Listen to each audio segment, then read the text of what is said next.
We have all seen it or had to deal with it. A kid screaming in the middle of the supermarket because they can't have a chocolate, or refusing to get ready for school because, well, they just don't feel like it. It is fair to say toddler tantrums are a tricky problem to solve. So today we're looking at the why behind the whine and revealing the most practical tips and tricks for parents when dealing with a meltdown not too dissimilar to the ones you're seeing on your screen right now. And for more on this, we're joined by child psychologist Dr. Justin Coulson. Great to see you again, Justin. Firstly, make us feel better. Tantrums, they are normal, right? Yeah, look, even I have them, you probably have them, we all have them, and one of the main reasons that we have them, whether we're 2 or 42, is because we like to control what's going on in our lives, and when something happens that reduces that control, it takes away our freedom to choose, our agency, we get pretty upset about it. And while not everybody carries on like a 2-year-old, I think we all probably have been that 2-year-old even as an adult from time to time, and we certainly know someone who has been. OK, well, let's break it down and look really at why hissy fits are thrown. They usually happen around 3 main milestones, don't they? Can you just tell us about those? Right, so typically, especially in younger children, we're going to find that kids are going to be upset, as I mentioned already, because they want to be able to control things and they can't. Sometimes it's because of their ability, other times it's because we've taken control away from them. But as soon as you say no to a toddler or a teenager or even your significant other, you'll often get a tantrum of some sort because we desire autonomy. We want to decide for ourselves what we'll do.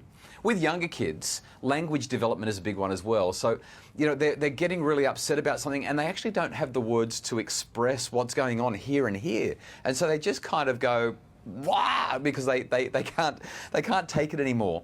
But I think another really important thing that toddlers and three-nagers don't have, that the rest of us do, is something that kicks in around about the age of 4 or 5. And the word that you and I would use is the ability to take someone else's perspective, to get that what mum wants is not what I want. Now, when you're less than about 4 or 5 years of age, you don't get that. So when someone says no, you actually kind of can't see their perspective. You just lose it because, like, hang on, you love me. You're the most important person in the world. How can you say no? And then off you go.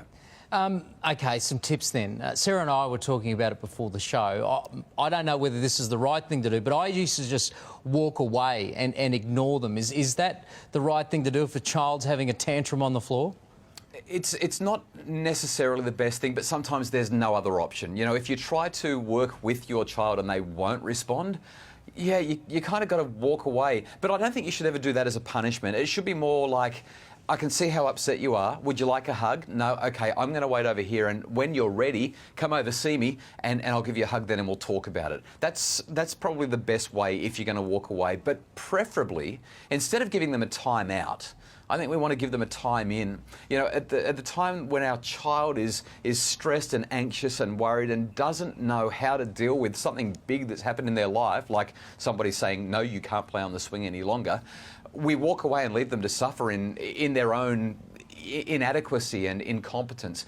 They actually need us as their guides to be close to them and to make it a softer experience so that they know that we'll support them when they have struggles. But what if they don't respond to that? If you say, come on, you know, give me a hug, let's talk about it, let's, you know, work through it together, but they don't respond to that?